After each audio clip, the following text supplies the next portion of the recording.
Gethsemane தோட்டத்தில் இயேசு பிரவேசித்த போது அவர் அந்த ஜெபத்தை நீங்கள் கவனித்த கெத்செமனே ஜெபத்தில் முதலாவது அவர் முழங்கால் படியிட்டார். முழங்கால் படியிட்டு இயேசு முழங்கால் படியிட்ட இடம் எந்த மாதிரி இடம்? ஒரு தோட்டம்.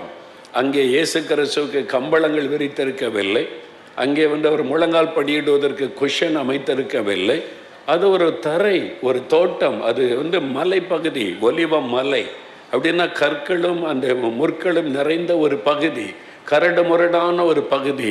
அந்த பகுதியில் இயேசு முழங்கால் படியிடுகிறார். முழங்கால் படியிட்டு அவர் ஜெபம் பண்ணுகிறார். அப்புறம் முகங்குப்புற விழுந்து ஜெபம் செய்கிறார். கெத்செமனே தோட்ட ஜெபத்தை பார்த்தீங்கன்னா ஒரு 10 விதமான ஜெபத்தை பார்க்க முடியும்.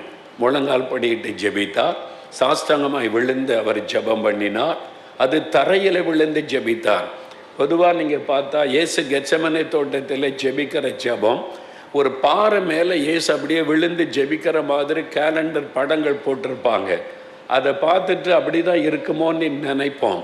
ஆனால் வசனத்தை நீங்கள் பார்த்தீங்கன்னா அவர் தரையிலே முகங்குப்புற விழுந்து நிதார்கிறார், பாறை மீது அல்ல.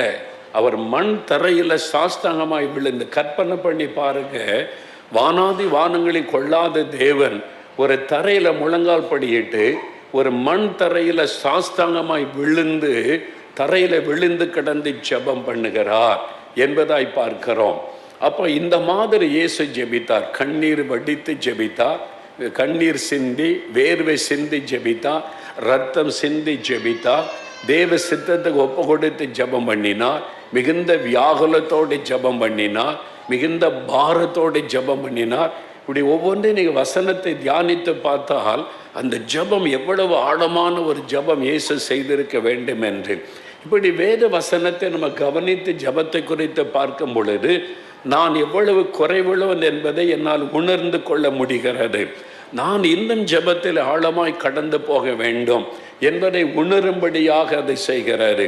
உங்கள் வாழ்க்கையில் என்னைக்காவது நீங்கள் ஒரு பாரத்தோடு கூட முகங்குப்புற விழுந்து ஜெபிச்சிருக்கிறீங்களா அப்படின்னு யோசித்து பாருங்க.